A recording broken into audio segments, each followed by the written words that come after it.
अस्सलाम वालेकुम मैं यूट्यूब फैमिली, कैसे हैं सब। उम्मीद है सब ठीक ठाक होंगे। Welcome back to my channel जो कि है क्रिएशंस बाय मी। अगर तो आप मेरे चैनल पे न्यू हो तो सब्सक्राइब कर दो and do press the bell icon ताकि जो भी वीडियो है सबसे पहले नोटिफिकेशन आपको जाए। आज की वीडियो का टॉपिक है कि आप अपने घर में कुछ ऐसी टिप्स मैं आपको बताऊँगी घर में रह के ही आप अपने बालों को कैसे डाई कर सकते हो और पॉलिश जैसी लुक आप घर पर अचीव कर सकते हो।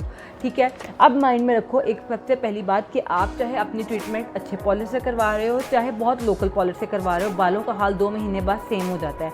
कोई डिफरेंस नहीं रहता। कोई ये नहीं होता कि जी अच्छे पॉलिश से करवाओगे तो बाल डैमेज नहीं होंगे, लो पॉलिश से करवाओगे तो बाल डैमेज हो जाएंगे। ऐसा कुछ भी नहीं है, ये सारी मिथ हैं। बालों का हाल वही होता है, अगर आप अच्छे पॉलिश से करवा रहे हो तो भी वही हाल होना है, लोकल पॉलिश से करवा रहे हो तो भी वही हाल होना है। सिर्फ प्रोटोकॉल का थोड़ा सा डिफरेंस होता है, वो आपको प्रोटोकॉल के थोड़े से चार्जेस ले लेते हैं और लोकल पॉलर आपसे चार्जेस नहीं करता, बस ये फ़र्क है। ठीक है, उसके बाद आ जाता है कि जी अब बालों के ऊपर हमने सपोज करें, जो मैं आपको चीज़ रिकमेंड करूँगी वो ये करूँगी कि आप अपना हेयर डाई खुद चूज़ करें अपनी स्किन टोन के मुताबिक। अगर तो आपकी स्किन टोन फेयर में जा रही है तो आप अपनी कोशिश करें लाइट टोन रखें, अगर थोड़ी मीडियम में आती है तो मीडियम टोन चूज़ कर लें ब्राउन की, और अगर थोड़ी डार्क में जाती है तो आप रेड की टोन भी यूज़ कर सकते हैं और डिफरेंट कलर भी चूज़ कर सकते हैं। ठीक है, अब आ जाती है अगली चीज़ कि आपने बालों को हेयर डाई करना क्या है और कौन सा कलर चूज़ करना है। सबसे पहली चीज़ आ जाती है कि आपने कभी भी जब आप सपोज करो बाथ लेके निकले हो 1 या 2 दिन तक गैप लेके फिर आपने हेयर डाई अप्लाई करना है। कभी भी डायरेक्ट ड्राई बालों पे अप्लाई नहीं करना। इससे होता क्या है कि 2 दिन के गैप से आपके बालों में थोड़ा सा ऑयल आ जाता है जिसकी वजह से आपके बाल डैमेज नहीं होते। सेकंड चीज़ आ जाती है, आपने जब भी हेयर डाई अप्लाई करना है आपने ग्लव्स पहन के अप्लाई करने हैं। आपने विदाउट ग्लव्स पहन के कलर अप्लाई नहीं करना, हाथों से डायरेक्ट अप्लाई नहीं करते, हाथ ख़राब हो जाते हैं और एटलीस्ट हफ्ता या 15 दिन लग जाते हैं कलर जाते जाते। ये चीज़ माइंड में नहीं है। इवन कि स्किन ड्राई हो जाती है क्योंकि केमिकल्स होते हैं और बहुत ड्राई होकर पैची लुक आ जाती है जो कि अच्छी नहीं लगती और आपको खुद फिर बाद में इरिटेशन होगी। उसके बाद अगला स्टेप आ जाता है आपके जब भी आपने लगाना है हेयर डाई घर में तो कोशिश करें कि आपके जब बालों पे लगाएं या फोरहेड पे लगाएं, एक तो ये कि पहले हमेशा वो लोए जिसमें अमोनिया ना हो, कलर हेयर डाई हमेशा वो लें, इससे ये होगा कि आपके बाल डैमेज नहीं होंगे। सेकंड ये कि आप यहाँ तो वैसलीन अप्लाई कर लें अपने फोरहेड पे और नेक के एरिया पे जहाँ पर आपको लगता है कि आपका हेयर कलर लगने के चांसेस हैं, और अगर नहीं है तो आप, अगर वो भी नहीं है तो आप ऐसा करो कि आपका अगर लग जाता है गलती से तो आप क्या करो कि ना आप डिटोल लेके उसको स्वाइप कर लोगे तो सही हो जाएगा। ठीक है, या लगता है तो साथ ही कोई गीला कपड़ा लेके लगा के रिमूव कर लो, ये ना हो क्योंकि अक्सर होता है कि लोकल जब आप कलर में जाते हो ना तो आपका वो पसीना आता है तो वो हल्का सा डिप होके कलर पैच छोड़ जाता है। ये चीज़ें अवॉइड करनी। उसके बाद आ जाती है जो मेजर चीज़ कि हम कलर चूज़ कौन सा करें। हमने फ़र्स्ट टाइम कभी कलर अप्लाई नहीं किया, सबसे पहली चीज़ मैं उनके लिए बता रही हूँ जिन्होंने अपने बालों पे कभी आज तक कलर अप्लाई नहीं किया और वो सोच रहे हैं कि हम बालों पे कलर अप्लाई करें। सबसे पहली चीज़ गार्नियर, लॉरियल जिनमें डेवलपर मौजूद होता है वो कलर डाइज उनके लिए नहीं है जिन्होंने बिल्कुल फर्स्ट टाइम अप्लाई करना है। अगर तो वो गलती से कर लेंगे तो क्या होगा, क्या बालों पे कलर आ जाएगा। ठीक है, आएगा कहाँ पे, सिर्फ इतने से बालों पे। ठीक है, इतने से बालों पे आएगा कलर, नीचे के बाल उनके वैसे के वैसे रहेंगे जो देखने में अच्छी लुक नहीं आती, बहुत फेक लुक आती है। आपने करना है, आपने इगोरा कंपनी मिल जाती है। इगोरा के अलावा मुझे नहीं नॉलेज में, आप नेट पर सर्च करके देख लो, और भी 2-3 ब्रांड्स होंगे जिनके साथ आपको डेवलपर चूज़ करने का ऑप्शन मिल जाएगा। ठीक है, आपने करना है ऐसा ब्रांड यूज़ करना है जिसके साथ आपको डेवलपर की परमिशन हो कि आप डेवलपर उसमें चेंज कर सकते हैं। अब डेवलपर आई थिंक 40, 30 और 20 आते हैं मार्केट में। आप अगर तो आपके प्योर बाल ब्लैक हैं आप 40 चूज़ करोगे, जितना डेवलपर उतनी क्रीम आप चूज़ करोगे।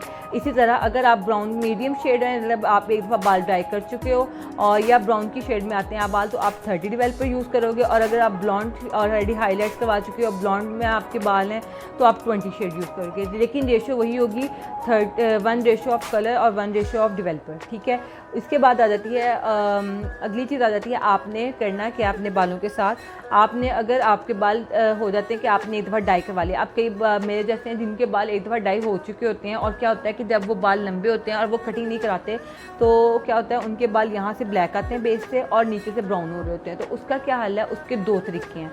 दूसरा तरीका ये है कि जी पहला तरीका ये है कि आप 40 यहाँ से लो, 40 डेवलपर थोड़ा सा किया मिक्स उतनी क्रीम में, यहाँ पे अप्लाई कर दिया और 30 डेवलपर नीचे अप्लाई कर दिया। अब क्या हो रहा है, जहाँ पे 30 और 40 का कॉम्बिनेशन बन रहा है, जहाँ पे बाल आपको लग रहा है कि यहाँ से ब्राउन भी और ब्लैक भी है, वहाँ पे 30 और 40 थोड़ा सा डेवलपर मिक्स करो, क्रीम मिक्स करो और उसको बालों को लगा लो और एक दफ़ा प्रॉपर्ली कॉम्ब कर लो तो आपके बाल हो जाएंगे। थोड़ा ट्रिकी है, समझ नहीं आएगा तो आप दोबारा वीडियो देखोगे आराम से तो समझ आ जाएगी आपको। अच्छा, अगर तो ये चीज़ आप नहीं करना चाहते, आप क्या करो, जो भी सपोज करो गार्नियर का लाइट शेड ले लो, ब्लॉन्ड शेड ले लो, वो आपके बालों पे अब क्या आता है, सपोज करो मैं आपको तरीका बताती हूँ। अब ये आते हैं गार्नियर का शेड मैंने यूज़ कर लेती हूँ, या लॉरियल का आई थिंक, या रेवलॉन का, ये 3-4 शेड्स आते हैं, आपको 3-4 ब्रांड्स आते हैं, ठीक है। आपने क्या करना है, इसमें आपने अपने बालों का देखना है कि मेरे बालों का कलर कौन सा है। सपोज करें मेरे बालों का अभी ये वाला कलर है, तो मैं अगर अप्लाई करूँगी तो ये कलर मेरे बालों पे नहीं आएगा। हम क्या करते हैं, हम समझते हैं कि हम ये एक दफ़ा अप्लाई करेंगे तो हमारे बालों पे कलर आ जाएगा। अब मैं करती हूँ, मैं 30 और 40 शेड वाले में नहीं जाती, मैं करती हूँ जब मुझे यूज़ करने की ज़रूरत पड़ती है तो मैं यही ब्लॉन्ड शेड आई थिंक 7.3 है, 7.1 का शेड लेती हूँ और बालों पे अप्लाई कर लेती हूँ, ठीक है। तो वो मेरा शेड आराम स्पून से मैच कर जाता है, ठीक है। एक ये ट्रिक हो गई। सेकंड ट्रिक ये हो गई कि आपने हमेशा सेम शेड में जाना है, मतलब 7.1, या अगर ब्लॉन्ड के शेड में जा रहे हो तो ब्लॉन्ड शेड ही फॉलो करो, डिफरेंट ब्रांड्स का ले लो, लेकिन लो ब्लॉन्ड में। कभी भी ये ना करो कि जी एक ब्राउन का शेड यूज़ करो तो एक रेड का शेड यूज़ करो, बालों की तबाही मच जाती है, कलर अजीब व गरीब निकल के आता है, जो कि अच्छा नहीं लगता, क्योंकि आपने डे लाइट में भी मूव करना होता है और नाइट में भी, और फिर अच्छा नहीं लगता। अच्छा, अब यहाँ से डे लाइट से मुझे एक माइंड में बात आई कि कभी भी कोई भी नेट से पिक्चर निकाल के आपने पार्लर वाली को नहीं दिखानी जी कि मुझे एग्जैक्टली यही शेड चाहिए। अब क्या होता है कि मोबाइल से जब पिक्चर ली जाती है तो बालों का शेड डिफरेंट आ रहा होता है, और डे लाइट में डिफरेंट आता है, नाइट लाइट में डिफरेंट आता है, येलो लाइट में डिफरेंट आता है, वाइट लाइट में डिफरेंट आता है। हम क्या करते हैं, हमें जी अट्रैक्ट वो इतनी चीज़ अच्छी करती होती है। अब मुझे एक बात बताओ, जो टीवी पे बंदा बैठा है, स्क्रीन पे जो बंदा बैठा है, उसके ऊपर लाइट भी पड़ रही है, उसे मेकअप भी अच्छे तरीके से कैरी किया है, ड्रेस का भी इफेक्ट होता है। तो एक चीज़ को देख के आप बालों को देख के डिसाइड नहीं कर सकते जी कि उसके बाल बहुत अच्छे लग रहे हैं तो एग्जैक्टली मुझे भी यही चीज़ फॉलो करनी है। तो ये चीज़ आपने कभी भी नहीं करनी। आपने अपनी स्किन टोन के मुताबिक जाना है कि मेरी स्किन टोन पे कलर कौन सा अच्छा लगता है, मुझे लाइट शेड अच्छे पसंद है या मुझे डार्क शेड पसंद है, आपने उसके मुताबिक जाना है। ये चीज़ हो गई। उसके बाद आ जाओ आप कि आपने कभी भी बालों की बेस से अप्लाई नहीं करना, ठीक है। कुछ क्या करते हैं, एक दफ़ा मेरे साथ क्या हुआ था, मैंने आई थिंक लॉरियल का शेड यूज़ किया था, तो मैंने अपने यहाँ डायरेक्ट अब बालों की बेस से अप्लाई कर दिया, ठीक है, ब्रश लेके। अब वो क्या हुआ, शेड तो आ गया, लेकिन उससे क्या होता है कि बाल गिरना स्टार्ट हो जाते हैं। कभी भी बालों के बिल्कुल ये बेस से नहीं लगाते, हल्का सा 2 मिलीमीटर या 1 मिलीमीटर के गैप से आपने लगाना है, ठीक है। अगर तो आप ब्रश से लगा रहे हो तो वो बहुत इजी है, अगर हाथों से लगा रहे हो तो भी वो लग जाता है। आपने अपने बालों की बेस छोड़ के लगाना है, कभी भी सर पे नहीं लगाते, बाल वीक हो जाते हैं और गिरना स्टार्ट हो जाते हैं। इसलिए अक्सर लड़कियों की कंप्लेन आती है जी कि हमने बालों पे कोई भी ट्रीटमेंट, क्योंकि जब भी कोई भी ट्रीटमेंट होती है वो हमेशा आपकी बेस यूज़ करते हैं सर की, जिसकी वजह से बाल आपके वीक हो जाते हैं और गिरना स्टार्ट हो जाते हैं। हेयर फॉलिंग का प्रोसेस होता ही तभी स्टार्ट है। अच्छा, अब आ जाती है अगली बारी उन बालों के लिए जिनके बाल थोड़े से वाइट आ जाते हैं, ठीक है, और वो क्या करें, बाल जिनके वाइट और ग्रे हैं, मेरे भी हैं, ठीक है। अक्सर क्या होता है कि जब मैं साइड पे करती हूँ तो मेरे वाइट और ग्रे बाल प्रोमिनेंट होते हैं, ठीक है, बुढ़ापा आ गया, क्या कर सकते हैं। तो अब क्या है कि जी अगली चीज़ इसके लिए कि आप क्या करो, कभी भी ब्राउन के शेड से बाल आपके कवर नहीं होते हैं 60 to 70% बाल कवर होते हैं। अगर तो आप अपने बालों को कवर करना चाहते हो कि प्रॉपर आपके 100% कवर हैं, आप इसे करो, डाई करने से पहले एक दफ़ा अपने बालों पे ब्लैक कलर का शेड अप्लाई कर लो, ठीक है। 2 दिन या 3 दिन के गैप के बाद आप जिस टोन को अपनी स्किन कह रही हूँ, बालों पे अप्लाई करना चाह रहे हो वो अप्लाई कर लो। तो इससे होगा कि प्रॉपर कवरेज हो जाएगी बालों को, क्योंकि होता क्या है कि वाइट बाल पे तो प्रॉपरली कलर आ जाता है, लेकिन वाइट बाल पे ब्राउन कलर आ जाता है, जो कि अच्छा नहीं लगता।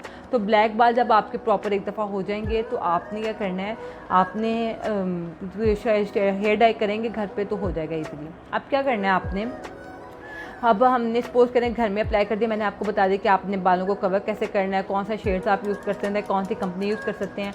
अगर तो आपने ऑलरेडी डाई किया हुआ है तो गार्नियर, लॉरियल आप यूज़ कर सकते हैं, ठीक है, उनका इशू नहीं। लेकिन अगर जो फर्स्ट टाइम कर रहे हैं उनके लिए मैंने बता दिया कि डेवलपर यूज़ करना है। अब अगली चीज़ आ जाती है कि आपने अपने बालों पे जब भी पार्लर पे जाना है उनसे नहीं कहें, अगर वो आपको रिकमेंड करते हैं जी कि आपके बाल कटिंग कर देते हैं हम जी के बाल बहुत डैमेज हो गए हैं आपके नीचे से, या फिर जी जिनके बाल मोस्टली ऐसे होते हैं जिनके बाल लॉन्ग लेंथ होते हैं, जब वो कलर अप्लाई करवाने जाते हैं तो वो जी क्योंकि उनके क्या होता है कि उनकी ट्यूब्स के हिसाब से उन्होंने आपको चार्ज करना होता है, और वो आपको कहती है कि आप अपने बाल कट करवा लें, ठीक है। कट करवा के अगर जिनके बाल माशाल्लाह काफ़ी लंबे होते हैं वो करते करते करते काफ़ी बाल शॉर्ट हो जाते हैं, ठीक है। और फिर क्या होता है कि उनकी ट्यूब्स कम यूज़ होती हैं, चार्जेस वो आपसे उतने ही लेती हैं जितने वो उन्होंने लेने होते हैं। आपने करना है कभी भी अपने बाल कट नहीं करवाने हेयर डाई करवाने से पहले। हाँ, ट्रिमिंग लाजमी करवाएं। ट्रिमिंग तो आप 15 डेज़ बाद घर पे भी कर सकते हैं। उसके बाद ब्लीच को आप कभी भी बालों को ब्लीच मत करवाएं, ब्लीच से बाल डैमेज हो जाते हैं। वक्ती तौर पे आपको बहुत अच्छा रिजल्ट मिलता है जी कि बहुत अट्रैक्टिव लग रहे हैं या जी ब्लीच कर लेते हैं। इवन कि मैंने तो एक दो ऐसी वीडियोस में देखी जिसमें हम जो फेस पे ब्लीच करते हैं लड़कियां, वो बालों पे ब्लीच करती हैं, ठीक है। तो भाई आप खुद आपने आपसे ऑब्जर्व किया होगा कि आप जब बालों मुंह पे बाल अब जब फेस के बाद ब्लीच करते हैं तो उनको अक्सर आप देखा होगा कि रफ़ लुक आ जाती है। कुछ टाइम बाद जब गुजर जाता है तो वो रफ़ लुक देने लग जाते हैं। तो सोचते हैं अगर आप अपने बालों के साथ ये हाल करेंगे तो बालों का क्या हाल बनेगा। तो ब्लीच नहीं करवानी, मैं कभी हाईलाइट्स को प्रेफर नहीं करती। हाँ करवाएं, लेकिन बहुत उनको कहें कि जी लाइट शेड में करें, डार्क शेड में ना करें, आपकी एज पे इफेक्ट आता है, आप अपनी एज से थोड़ा बड़े लगने लग जाते हो। ये वो चीज़ें हैं कि जो मैंने अपने एक्सपीरियंस से सीखी हैं। मुझे हेयर हाईलाइट का शौक़ था लेकिन मैंने फिर नहीं कराई, मैं फिर नॉर्मल डाई की तरफ भी गई हूँ। मैंने अपने बालों पर नहीं एक्सपेरिमेंट करवाई ये वाला। उसके बाद अगली चीज़ आ जाती है, आपने जो अपने माइंड में रखनी है, ऑयलिंग बालों की कंपल्सरी है, ठीक है। अब जो मेजर चीज़ आ रही मैं आपको ये बता रही हूँ कि आपने जो ऑयल बालों पे हेयर डाई करने से पहले इस्तेमाल करने हैं वो ये है कि आप सरसों का तेल पहले इस्तेमाल कर सकते हैं हेयर डाई से पहले, आप रेगुलर बेशक करें। लेकिन जब आप प्रॉपर एक दफ़ा हेयर डाई कर लेते हैं तो आपने अपने बालों पर सरसों का तेल इस्तेमाल नहीं करना। आपने या तो olive oil, almond oil, kalonji का तेल मिल जाता है, आप वो यूज़ करो, कोकोनट, इनका कॉम्बिनेशन यूज़ करो, बहुत बेस्ट है। कोकोनट तो बालों के लिए और ऑलिव ऑयल तो एक किस्म का ना आपके लिए सोना है बालों के लिए। मैं मोस्टली ऑलिव ऑयल यूज़ करती हूँ। मैं सरसों का तेल पहले यूज़ करती थी, स्कूल लाइफ में मैंने मेरी मदर ने सरसों का तेल इस्तेमाल किया, तब तक हेयर डाई नहीं करवाया था। लेकिन जब ये सब कुछ प्रोसेस हो गया तो मैंने अपने फिर बालों पे जब हेयर डाई करवाया उसके बाद से मैं अपनी या तो कोकोनट ऑयल यूज़ करती हूँ या फिर ऑलिव ऑयल यूज़ करती हूँ। इसके अलावा मैंने कोई ऑयल कभी यूज़ नहीं किया। उसके बाद आ जाता है अगला चीज़ आ जाती है, अब कई फीमेल्स का इशू आता है जी कि हम मेहंदी लगाती हैं, मेहंदी लगाने के बाद हमारे बालों पे हेयर डाई नहीं आता। अब मैं उनको ये मशवरा देती हूँ कि सपोज़ करें आप अगर साल में 1 या 2 दफ़ा मेहंदी अप्लाई करती हैं तो उससे बालों पे कोई असर नहीं पड़ता, ठीक है। लेकिन अगर ये है कि कई लड़कियां रेगुलर बेसिस पे मतलब हर मंथ मेहंदी अप्लाई करती हैं तो भाई उनके बालों पे कलर नहीं आता। अगर तो आप अपने बालों पे हेयर डाई लाना का कलर डिमांड है, आपकी डिज़ायर है कि आप अपने बालों पे लाएं, तो आपको साल या 2 साल पहले कलर मेहंदी लगाना छोड़ देनी है। मेहंदी लगा छोड़ेंगी, आपके बाल अपनी नॉर्मल पोजीशन में आएंगे तो आप हेयर डाई की तरफ सोच सकती हैं कि हेयर डाई का कलर आएगा, नॉर्मल वैसे बालों में नहीं आता। तो ये कुछ ट्रिक्स थी कि आप इस ड्यूरेशन में अपने बालों पे अगर घर पे रह के बाल अपने डाई करना चाहते हो तो कैसे कर सकते हो। इंशाल्लाह नेक्स्ट वीडियो में आपको हेयर डाई घर पे अप्लाई करके वो बताऊँगी कि मैं कैसे अप्लाई करती हूँ और मैं ये मतलब कैसे कलर अचीव करती हूँ, मैं कौन सी शेड्स इस्तेमाल करती हूँ। उसके अलावा अगर आपको जिनकी नई नई शादियाँ हों उनके लिए टिप्स बहुत अच्छी हैं। अगर आपको कोई भी फर्दर क्वेश्चन हो तो आप कमेंट्स में पूछ सकते हो। और अगर थोड़ी सी भी आपको ये यूज़फुल लगी हो तो आपको करना है बस लाइक, शेयर और कमेंट। और मुझे रखिएगा दुआओं में याद। मुझे दीजिए इजाज़त। अल्लाह हाफ़िज़।